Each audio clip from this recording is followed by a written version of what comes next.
오늘 사무엘상 마지막 이야기를 묵상하는데 이 본문에는 사울 왕의 매우 비참한 마지막 이야기가 기록되어져 있습니다. 그런 의미에서 28장 이야기와 28장에 등장했던 엔돌의 신접한 여인의 이야기와 직접적으로 연결되어집니다. 신접한 여인이 사울을 만나서 뭐라고 말했죠? 당신과 사울과 그의 아들들이 한날에 죽게 될 것이다. 이렇게 이야기했습니다. 바로 그 다음날 일어나게 될 바로 그 사건이 이제 오늘 본문에 기록되어져 있는 겁니다. 근데 여러분 본문을 보면요, 이스라엘과 블레셋이 싸웠던 전쟁에 대한 이야기, 사실 오늘 기본적으로 전쟁 이야기가 기록되어 있는데요, 블레셋과 이스라엘이 싸웠던 전쟁에 대한 이야기는 딱 한 절에 기록되어져 있어요. 1절부터 13절을 전체를 보시면 블레셋과 이스라엘이 싸웠다 하는 이야기는 딱 한 절 나와요. 그 나머지 이야기는 뭔가 이 싸움 이후에 결과로 사울 왕과 그의 자식들이 죽게 되어지고 이 사울 왕의 시체에 대해서 어떤 일들이 발생했는가 하는 이야기를 2절부터 13절까지 매우 길게 기록해 놓았다고 하는 것입니다. 그러니까 전쟁 이야기, 블레셋과 제대로 이스라엘 싸워보지도 못한 채 전쟁에서 참패했고요, 도망가기 시작합니다. 그리고 길보아 산에서 이스라엘의 용사들이 다 쓰러져 죽었어요. 반면 사울의 죽음과 그 이후의 상황은 훨씬 더 자세하게 묘사되어져 있습니다. 먼저 이 전쟁에서 그 여인이, 엔돌의 신접한 여인이 말했던 대로 사울의 세 아들이 한날 동시에 전사합니다. 사울도 패전했죠. 쫓기다가 상대방 궁수, 활 쏘는 자의 활에 맞았습니다. 그리고 사울이 중상을 입었어요. 사울은 자기가 살아날 수 있는 가능성이 없다라고 판단한 것으로 보입니다. 그래서 그가 4절에서 이런 이야기를 합니다. 여러분 본문 4절 같이 다시 읽어볼까요? 본문 4절입니다. 같이 읽습니다. 시작. 그가 무기를 든 자에게 이르되 내 칼을 빼어 그것으로 나를 찌르라. 할례 받지 않은 자들이 와서 나를 찌르고 모욕할까 두려워하노라 하나 무기를 든 자가 심히 두려워하여 감히 행하지 아니하는지라. 이에 사울이 자기의 칼을 뽑아서 그 위에 엎드려지매. 지금 자기가 살아날 가능성이 없다고 사울은 판단했어요. 그래서 자기 옆에 있는, 그러니까 부관이죠, 칼 들고 있는 사람, 그러니까 어떻게 보면 사울이 매우 신뢰할 수 있었던 신복 중에 한 명이었을 겁니다. 그에게 뭐라고 얘기했냐면 네가 지금 들고 있는 그 칼로 나를 찔러라, 이렇게 얘기한 겁니다. 이유는 뭐라고 해놨어요? 왜 사울이 그렇게 말했대요? 할례 받지 않은 블레셋 사람이 혹시나 나를 욕보일 것이 두려워서 그렇게 명령한 것이죠. 근데 여러분 지금 옆에 있는 이 부관은 사울과 한평생을 같이 한 사람 아니었겠습니까? 그의 칼을 맡겼다라는 건 그가 가장 신뢰할 수 있는 사람이었다라는 의미일 겁니다. 그 칼로 나 찔러라. 여러분 이렇게 얘기하는데 네 알겠습니다 하고 칼로 찌를 수 있는 사람이 몇 명이나 되겠습니까?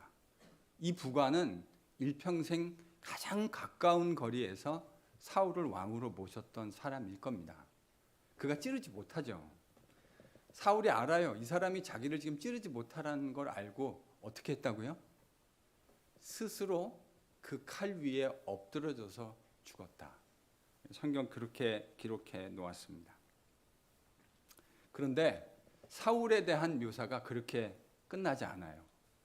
사울은 그렇게 죽임을 당했는데 사울의 시체는 그가 죽임을 당한 이후에도 끔찍한 능욕을 당합니다.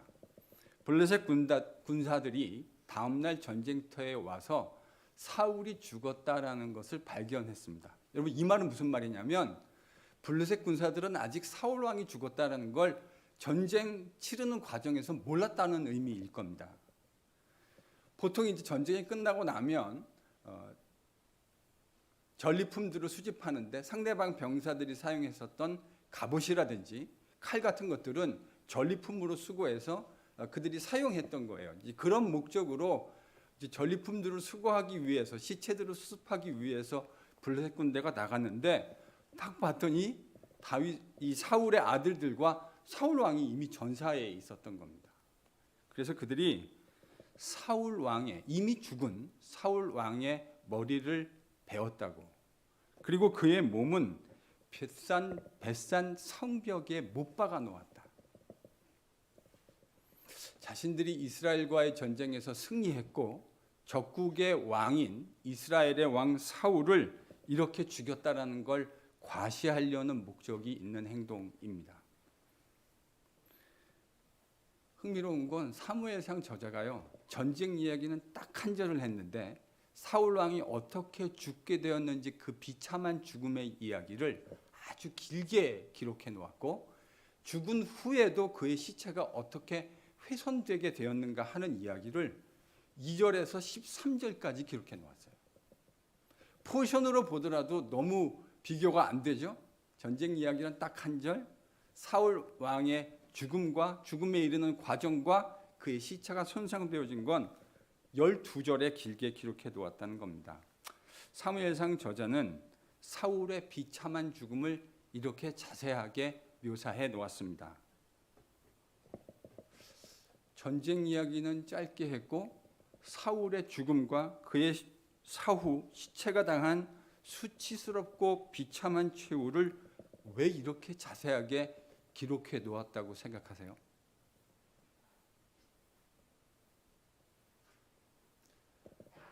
사무엘상 저자가요, 지금 사울이 당한 사울의 이 비참한 말로와 최후가 우연이 아니었다라는 사실을 말하고 싶은 겁니다. 이게 우연이 아니다. 사실 우리가 지금 사무엘상 31장까지 묵상해 오고 있는데요, 사무엘상 저자는 이미 지속적으로 사울 왕국의 종말에 대해서 하나님이 선지자를 통해서 지속적으로 말씀하였다라는 사실을 독자들에게 이야기해 주었습니다. 지금 사울이 당하고 있는 죽음은 어느 날 갑작스럽게 들이닥친 갑작스러운 죽음이 아니에요.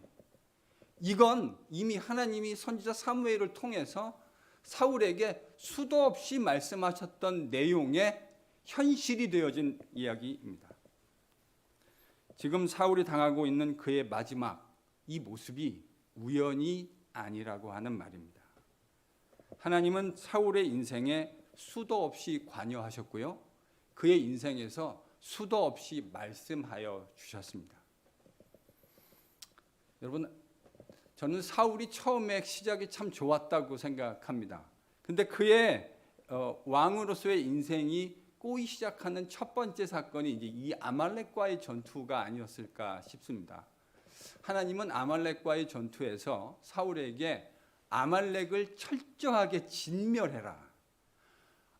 이건요, 하나님께서 아말렉의 오래된 죄악을 오랜 동안 참아오셨다는 말이에요. 그런데 하나님 백성, 그의 백성의 왕인 사울 왕과 그의 군대를 통해서 아말렉의 죄악을 징벌하시겠다는 하나님의 뜻이 있는 거예요. 근데 하나님이 뭐라 그러셨냐면 짐승 하나 남기지 않고 모조리 진멸해라. 사울이 어떻게 했죠? 죽이다가 별로 값어치가 없어 보이는 건 다 죽였는데요, 가만히 보니까 가축 중에 양이나 이런 것 중에 꽤 괜찮은 값어치가 있는 건 다 살려놓았어요. 사무엘 선지자가 내려와서 사울에게 묻습니다. 왕이여, 지금 내가 듣고 있는 이 양의 울음소리가 어떻게 된 겁니까? 라고 묻자 여러분 사울이 뭐라고 대답했는지 기억하십니까? 하나님께 제사 드리기 위해서, 좋은 것으로 제사 드리기 위해서 남겨놓았습니다.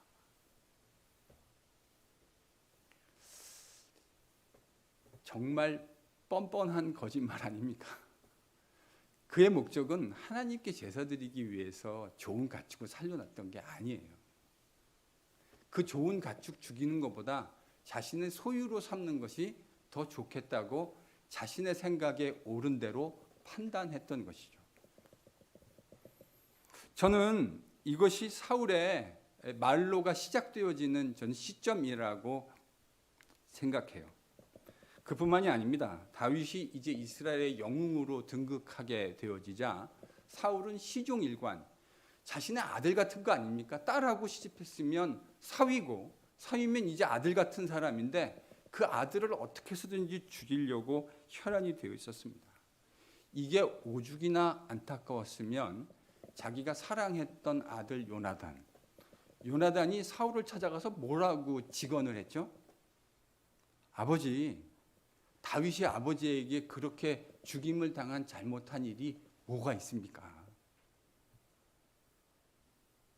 자기가 그렇게 사랑했던 이 왕위를 지금 이렇게 다윗을 죽이려고 사울이 집착하는 이유도 이 이스라엘의 왕권을 자신의 아들 요나단에게 주고 싶었던 거 아닙니까? 사울 마음속에. 근데 그 아들을 통해서 사울의 가장 아픈 부위를 그 이야기를 들어야 했다고요. 여러분 이거 누가 요나단의 입을 빌려서 말씀하셨다고 생각하십니까? 하나님이요. 하나님이 지금 요나단의 입을 빌려서 사울이 하고 있는 그 악행을 멈추려고 말씀하신 거예요. 이뿐만이 아니죠. 다윗을 죽이기 위해서 그는 수단과 방법을 아끼지 않았습니다. 온갖 방법을 동원해서 죽이려고 하는데 그때 다윗이 하다못해 이제 도망해야 되겠다 생각해서 라마나요스로 도망을 가게 됩니다. 이 라마나요스에 도망간 스토리가 너무 흥미로워요. 다윗이 라마나요스에 있을 때 사울이 몇 차례 자신의 군사들을 보내서 다윗을 체포하고 데리고 와서 죽이려고 계획했습니다. 그때마다 하나님이 어떻게 막으셨죠? 보낸 모든 군사들에게 성령이 임하게 하셨어요. 하나님의 영이 임하게 하셔서 그들이 하나님의 영에 붙들려서 사울이 행하려고 하는 계획을 하나님이 좌절시키셨어요. 하다 안 되니까 자기가 직접 그 길을 갔던 거 아닙니까? 근데 하나님께서 그 길을 어떻게 막으셨죠? 사울도 성령 충만하게 하셔서 예언하게 하셨어요. 여러분 하나님의 방법이 참으로 신묘막측하지 않습니까? 지금 죽이러 가는 사울에게 하나님의 성령으로 임해서 하나님의 영의 임재 가운데 예언함으로써 그가 다윗을 죽이려고 했던 계획을 실행에 옮기지 못하도록 하나님이 하셨다고요. 이뿐만이 아니죠. 그렇게 다윗을 죽이기 위해서 혈안이 되어서 광야를 쫓아다니면서 다윗을 죽이려고 했을 때 도리어 사울은 두 번에 걸쳐서 다윗에 의해서 목숨을 잃을 수 있는 기막힌 상황을 경험하게 되었습니다. 이때 다윗이 하나님을 경외하는 신실한 사람이 아니었다면 사울의 목은 지금 이 길보아 전투에서 날아간 게 아니고요. 벌써 이전에 오래전에 날아갔어야 해요. 그런데 다윗이 하나님에게 그의 말씀에 신실한 사람이었어요. 그래서 여호와의 기름 부은 자를 내 손으로 임의로 처분할 수 없다고 판단하고 그 처분을 오로지 하나님께 맡겨 놓았던 거 아닙니까? 여러분 이 일련의 과정들이 다 뭐를 의미하는 것이죠? 하나님은 사울에게 수도 없이 회개하고 돌이킬 수 있는 기회를 제공해 주셨다는 것을 의미합니다. 하나님은 매 순간 그가 잘못 생각하고 그릇 행할 때마다 사울이 수도 없이 회개하고 돌이킬 수 있는 이게 지금 한순간의 일이 아니에요. 지금 상당히 오래된 기간, 십수년이 훨씬 넘는 기간 동안 그가 돌이키지 않았다는 걸 의미하는 거예요. 저는 이런 관점에서 지금 사울이 우리가 아까 4절에서 읽었던 그 장면을 다시 떠올리며 묵상하지 않을 수가 없어요. 참 아이러니컬하다 이런 생각을 진정으로 해보게 됩니다. 그가 지금 살아날 가능성이 없다고 했을 때 부관에게 자기를 칼로 찔러달라고 얘기했던 거 아닙니까? 내가 그러면서 그렇게 말했던 이유가 저 할례 받지 아니한 블레셋 사람들이 나를 능욕하는 것을 견딜 수 없다 이렇게 얘기한 거잖아요. 이 말 속에는 블레셋 할례 받지 못한 블레셋과 자신을 하나님의 백성이라고 생각하고 있는 그 생각이 이 안에 암시되어져 있는 거 아닙니까? 그래서 정말 아이러니컬해요. 자신은 블레셋 사람들을 할례받지 못한 사람이라고 규정했고 자기는 할례받은 사람, 하나님의 백성이라고 이야기했지만 사실은 지금 이 순간에 어느 누구보다 할례받지 못한 하나님의 백성 같지 않은 모습으로 지난 세월 동안 사울이 살아왔던 거 아닙니까? 할례받지 않은 블레셋은 하나님을 모르니 그렇게 살았다고 말할 수 있겠지만 사울은 하나님을 아는 사람이었다고요. 그런데 하나님을 아는 사울은 전혀 하나님 아는 백성답게 살지 않았어요. 하나님께서 지속적으로 기다리고 인내하시며 회개를 요구하시는 그 모든 은혜와 자비하심을 헌신짝처럼 버렸습니다. 지금 바로 그 이유 때문에 이 비참한 마지막을 맞이하고 있는 것 아닙니까? 여러분, 사울의 죽음은 사무엘상을 읽다 보면 갑작스럽게 맞이한 죽음이 아니에요. 끊임없이 오랜 시간 동안 은혜로 회개하기를 기다리신 하나님의 용서하시는 은혜를 의도적으로 거부한 죄악의 결과입니다. 사실 이건 우리가 예수님을 믿는다고 고백하는 우리 모두에게도 저는 경종이 되어야 할 것이라고 생각합니다. 목사로서 예수를 믿는다라고 하는 성도들의 고백은 참으로 귀한 일이라고 생각해요. 정말 그렇습니다. 예수님을 구주로 믿는다라는 우리의 고백은 정말 귀한 것임에 틀림없으나 우리 믿음의 고백은 지속적인 회개를 통해서 증명되어야 한다고 생각합니다. 말을 뭐라고 하느냐가 중요한 게 아니죠. 그게 의미 없다라는 말은 아니지만 그 말의 진정성이 어떻게 확보될 수 있느냐. 예수 믿는다는 건 참 아름다운 고백입니다. 근데 여러분, 우리가 미국에서 말은 잘하는데 그 안에 진정성이 담겨 있지 않을 때 뭐라고 말하죠? 그 말을 영어로 뭐라고 말합니까? 립 서비스라고 말하잖아요. 립 서비스. 예수 믿는다는 건 참으로 아름다운 고백임에 틀림없지만 우리가 말하고 있는 그 믿음의 고백은 우리의 매일의 삶 속에 지속적인 회개를 통해서 증명되어야 하는 일이라고 저는 생각해요. 사울처럼 우리 모두는 죄인입니다. 여러분, 죄인은 잘못 생각하고 잘못 행동하게 되어져 있어요. 간혹 이렇게 생각하시는 분들이 있어요. 우리가 잘못했기 때문에 우리가 잘못 행하고 그래서 우리가 죄인이 되는 거다. 저는 생각이 좀 달라요. 우리가요, 잘못 행동하는 이유는 우리가 죄인이기 때문입니다. 내가 그 행동을 해서 죄인이 되는 게 아니고요. 이미 죄인이기 때문에 그릇 생각하고 그릇되게 행동하는 거예요. 그러니까 우리의 잘못된 생각과 행동은 우리가 죄인이라는 사실을 증명하는 거예요. 저는 그게 성경이 가르치는 진리라고 믿습니다. 그러니까 죄인이 잘못 생각하고 잘못 행동하는 건 하나도 이상하지 않아요.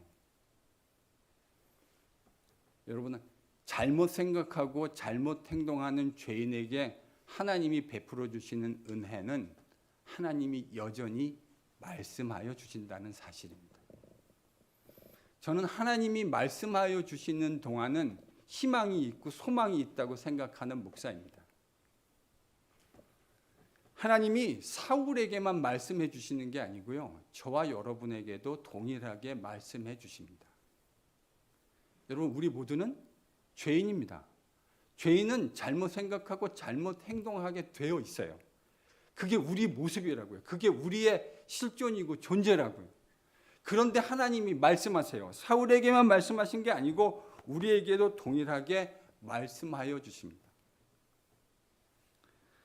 탐욕 가운데 베풀어 주신 은혜에 감사하지 못하고 끊임없이 더 달라고 하는 우리들에게 하나님은 네가 가지고 있는 것이 이미 충분하다. 너에게 주어진 일용할 양식으로 이미 충분한 은혜를 갖고 있다고 말씀하여 주십니다. 여러분 그거 아세요? 성도들이 뭐가 없다고 하는 것과 목사가 뭐가 없다고 하는 것은 개념이 좀 다른 거 아세요? 제가 목사로 살면서요, 성도들이 없다고 하는 것과 목사가 뭐가 없다고 하는 게 이게 말은 똑같지만 개념이 다르다는 걸 알게 됐어요.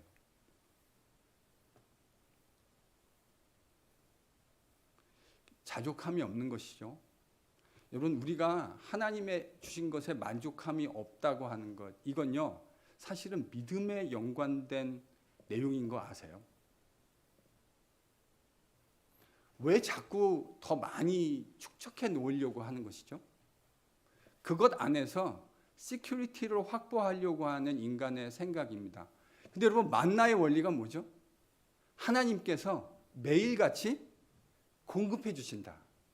이틀 동안의 만나를 내가 내 미래를 걱정해서 그것을 스토어업 해줘야 할 이유가 없다라는 걸 가르쳐 주신 거 아닙니까? 하나님이 우리 인생의 마지막 순간까지 내 아내와 내 남편과 내 자녀와 부모와 살아가는 데 있어서 그가 끊임없이 내 일용할 양식을 공급해 주신다는 걸 믿으면 이틀치 만나를 저장해 놓고 거기서 시큐리티를 확보하려고 하는 생각을 할 필요가 없는 것이죠.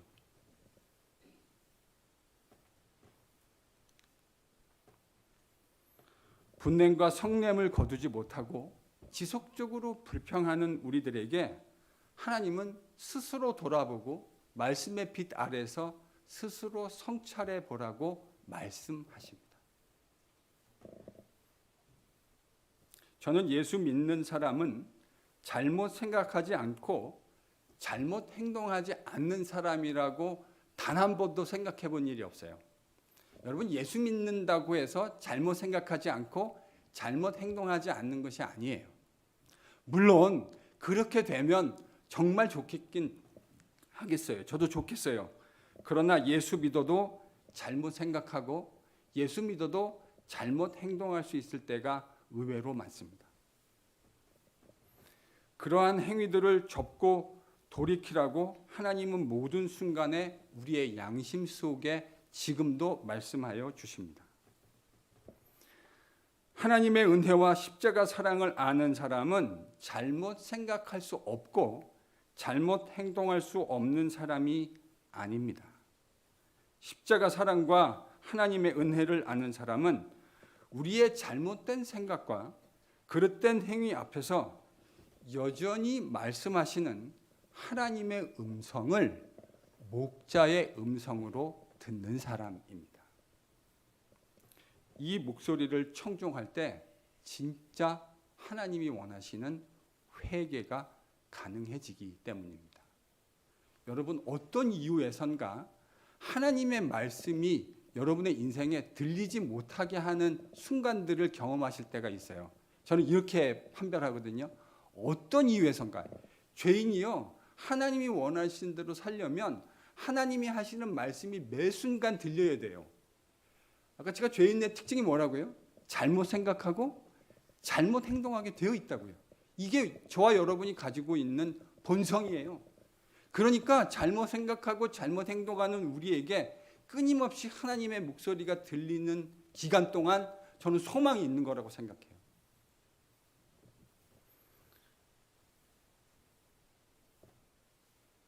제가 성도 여러분의 모든 삶을 일거수일투족을 다 알지 못합니다. 그런데 제가 하나 확실하게 아는 게 있어요. 우리 가운데 회개가 필요하지 않을 만큼 완벽한 사람은 단 한 사람도 존재하지 않는다고 하는 사실입니다. 제가 여러분이 어떤 삶을 어떤 생각을 하며 지나가시는지 다 몰라요. 그러나 한 가지는 분명히 알아요. 우리 가운데 그 어떤 누구도 하나님 앞에 회개가 필요하지 않을 만큼 완벽한 삶을 살아가는 사람이 저 포함해서 아무도 없어요. 이 땅 가운데 그런 사람이 단 한 사람도 없어요.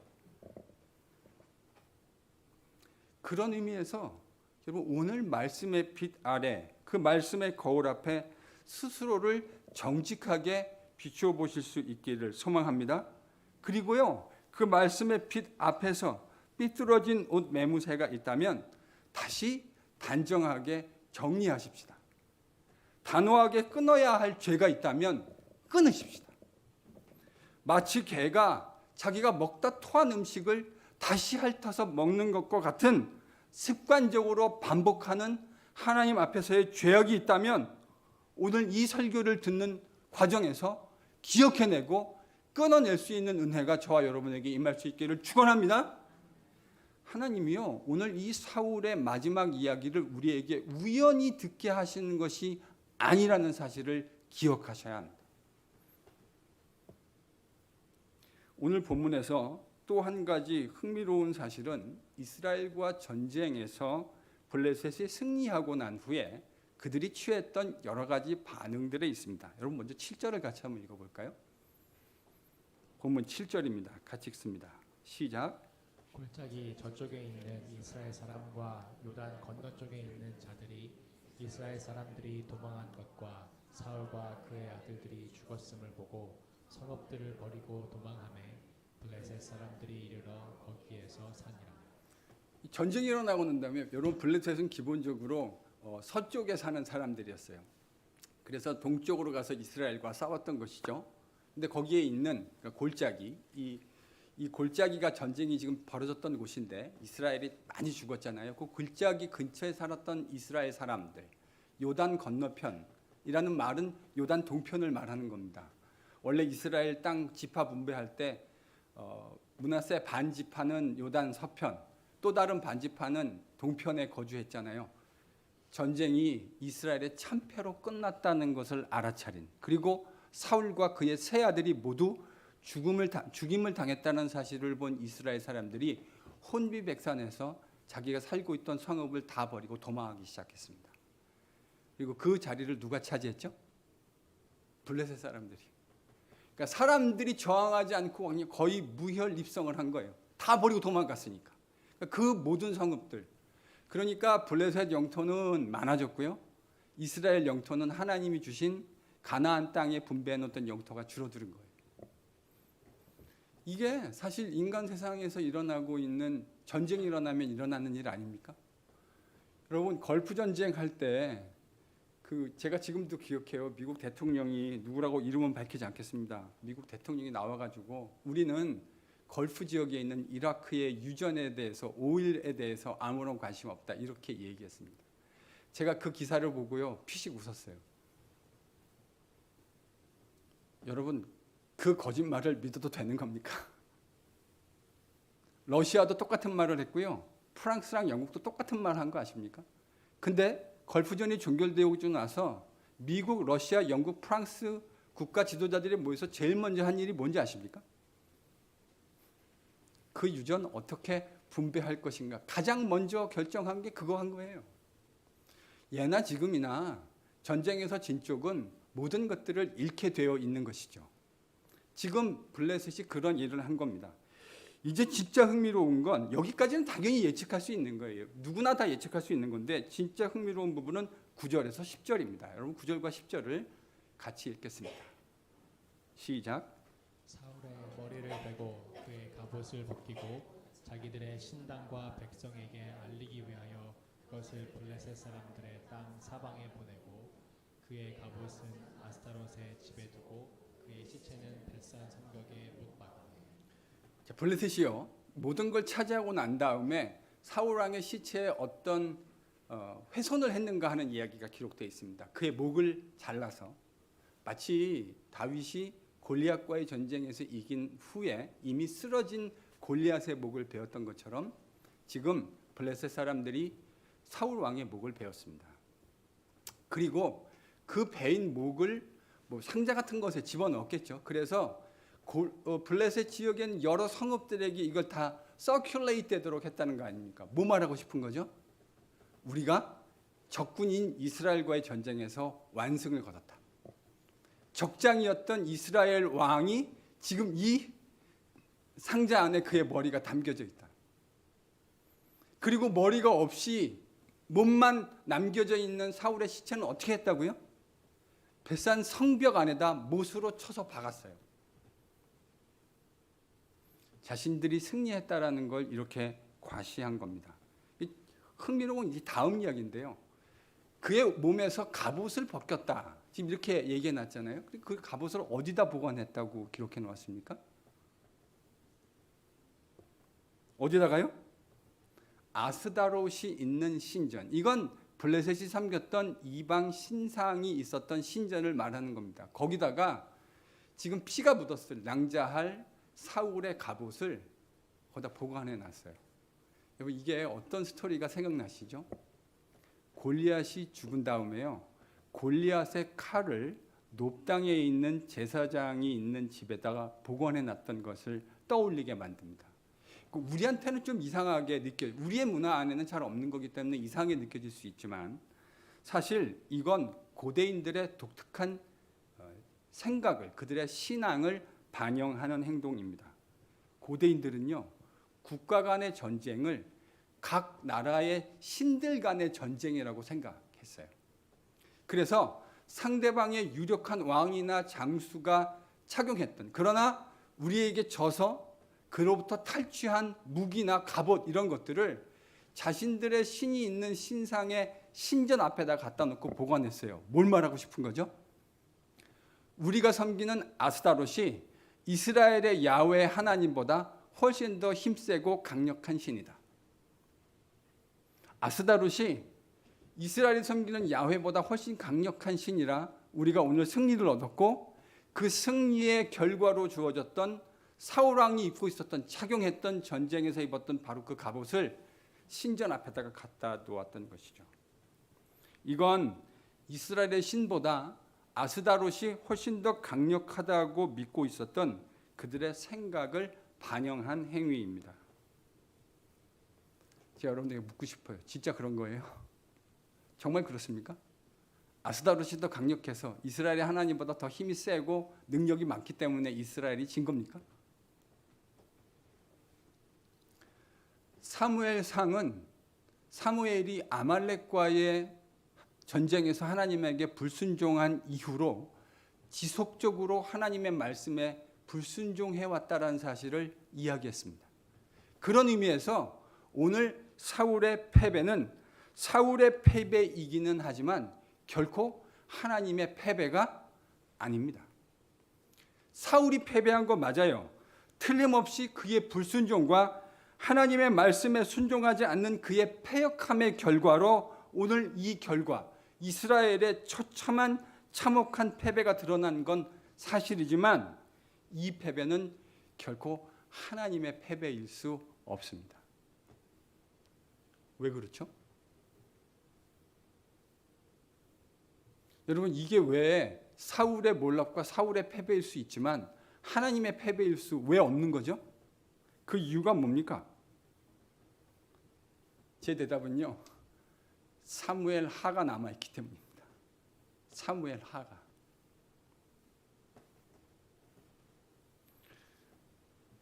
비록 사울의 왕국은 처참하게 몰락했고, 사울은 마지막에 죽는 과정과 죽고 나서도 처참한 끔찍한 일을 경험해야 했지만, 이건 결코 하나님이 다스리시는 하나님 나라의 그 왕국의 몰락을 의미하는 것이 아니에요.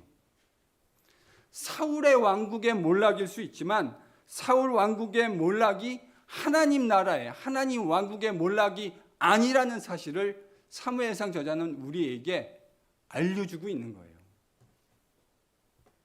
사울이 끊임없이 불순종하고 패역한 것의 결과로 몰락했지만, 하나님은 그 사울 왕국의 몰락 가운데에서도 하나님이 통치하실 새로운 다윗 왕국의 시작을 이미 계획하셨고 이미 실행에 옮기고 계셨어요. 우리가 다윗을 광야학교라는 컨셉으로, 개념으로 지금까지 이해해왔던 거 아닙니까? 사울이 지속적으로 하나님 앞에 불순종하고 있을 때 이런 끔찍한 결과와 말로는 이미 예견되어 있었던 거예요. 그런데 하나님은요, 이미 다윗을 통해서 그가 새롭게 통치하실 하나님의 왕국, 이스라엘의 미래를 준비해 가고 계셨어요. 비록 사울 왕국은 처절하게 몰락했지만 그의 마지막은 끔찍한 모습으로 등장하고 있지만 이것이 하나님의 왕국의 몰락이라고 말할 수 없는 이유는 하나님이 다윗을 통해서 새롭게 시작하실 다윗 왕국이 이미 여명이 움트고 있었다고요. 다윗 왕국이 이미 동트고 있는 거예요. 사울의 왕국은 몰락하고 있지만 다윗을 통해서 하나님이 다스리실 왕국이 새롭게 시작되고 있었던 것이죠. 그리고 궁극적으로 다윗 왕가를 통해서 우리의 진정한 왕이신 예수님을 준비하고 보내심으로 말미암아 완전히 새로운 일을 하시려고 하나님은 준비하고 계셨던 겁니다. 여러분, 다윗의 별명이 뭐죠? 내 마음에 합한 자, 내 마음에 합한 왕. 여러분, 이게 성경 기자가 다윗을 바라보고 있는 그 데직네이션입니다. 내 마음에 합한 왕. 저는 다윗이 하나님 마음에 합한 왕이라고 말할 수 있다면 하나님 마음에 진정하게 합한 유일한 왕, 예수님이라고 생각합니다. 다윗은 하나님 마음에 합한 왕이라고 불릴 수 있을지 모르지만 우리 예수님은 하나님이 세우실 진정한, 그의 마음에 진정한 합한 유일한 왕이세요. 하나님은 다윗 왕국을 준비하실 때 다윗 왕국만 생각하셨던 것이 아니고요, 다윗을 통해서 그의 후손으로, 다윗의 후손으로 보내실 진정한 왕이신 우리 예수님을 미리 생각하고 준비하고 계셨던 것이죠. 그렇기 때문에요, 사울 왕국의 몰락이 하나님의 왕국의 몰락이라고 이해될 수 없는 거예요. 하나님은 사울 왕국의 몰락을 통해서 하나님이 통치하실 다윗 왕국, 그리고 궁극적으로 다윗의 후손으로 임하실 영원한 우리의 왕이신 예수님을 준비하고 계셨던 것이죠. 그래서 하나님 마음에 온전히 합한 왕이신 예수님을 보내시고 그를 믿는 우리 모두를 구속, 곧 속량하셔서 하나님의 영적인 자녀로 입양하여 주시고 이 고달픈 광야와 같은 세상 속에서 새로운 창조의 세상을 꿈꾸며 영생을 살아갈 수 있는 완전히 새로운 길을 준비하고 계셨던 겁니다. 그런 의미에서 사울 왕국의 몰락은 하나님이 새롭게 행하실 새로운 메시아 왕국을 위해서 길을 내어주는 역할을 했다. 저는 오늘 본문을 그렇게 평가하고 싶습니다. 바로 이것이 우리 실패와 같이 보이는 수많은 현실 속에서도 우리가 지속적으로 절망하거나 궁극적으로 시리에 빠지지 않을 수 있는 비결이라고 생각해요. 우리가 경험하게 되는 여러 실패와 몰락의 경험들 있을 겁니다. 그런 경험들은 거의 틀림없이 우리의 죄악과 연관되어 있는 경우가 허다해요. 물론 모든 걸 그렇게 말할 수는 없다고 생각하지만, 그러나 사실 우리가 경험하는 수많은 인생의 실패와 몰락의 경험들은 우리의 연약함과 부족함의 결과인 경우가 허다해요. 그게 아마 정직한 이야기일 겁니다. 그러나 우리가 가지고 있는 그런 인간적 연약함들이 하나님의 큰 계획을 절대로 방해하거나 가로막을 수 없습니다. 우리의 연약함으로 인해서 실패와 몰락의 비슷한 것들을 경험할 수 있지만 결코 그 실패가 하나님이 행하실 새로운 일을 막을 수 없다. 저는 이게 역사의 긴 호흡으로 역사를 주관해 오시는 하나님의 역사를 묵상하게 될 때 깨닫게 되지는 영적 진리라고 확신합니다. 우리가 세웠던 계획, 우리가 꿈꿨던 그 꿈들이 실패할 수 있지만 하나님은 그 실패마저도 우리를 통해 이루시려는 예수 그리스도 안에 있는 하나님의 계획에서 어떤 것도 그 계획을 막아낼 수 없습니다. 다만 우리는 우리의 실패로 보이는 현상들 속에서 겸허하게 자신을 말씀의 빛 아래, 말씀의 거울 아래 세워보면 됩니다. 그 말씀의 빛 아래서 자기 스스로 내면의 동기를 성찰해 보시면 돼요. 내가 말은 그럴듯하게 하고 있지만 진짜 내 내면 속에 그것을 말하고 행동하는 이유가 무엇인가를 스스로에게 질문해 보십시오. 그러면 다윗 왕국을 통해서 궁극적인 메시아 왕국을 예비하셨던 하나님께서 우리 개인의 삶 속에서도, 우리 가정의 삶 속에서도, 우리 공동체의 삶 속에서도 우리가 상상할 수도 없었던 하나님의 아름다운 복음의 역사를 만들어 가시고 지금도 세워가게 하실 줄로 믿습니다. 옆에 있는 분에게 권면을 하겠습니다. 오늘은 긴데요, 그냥 한 컷으로 가겠습니다. 듣고 잘 따라 하십시오. 당신도, 아니 아직 제가 길다 그랬잖아요. 네, 당신도로 끝나지 않습니다. 당신도, 당신의 가정도, 우리 공동체도 하나님께서 아름답게 세워가실 겁니다.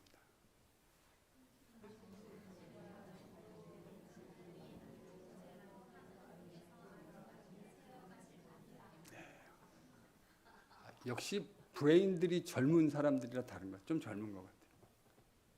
여러분의 삶도, 여러분의 가정도, 우리가 속해 있는 공동체도 하나님이요 새로운 복음의 역사로 인도해 가실 겁니다. 어떤 사람들을 통해서요? 하나님의 말씀의 거울 앞에 자신을 정직하게 성찰하는 사람들을 통해서.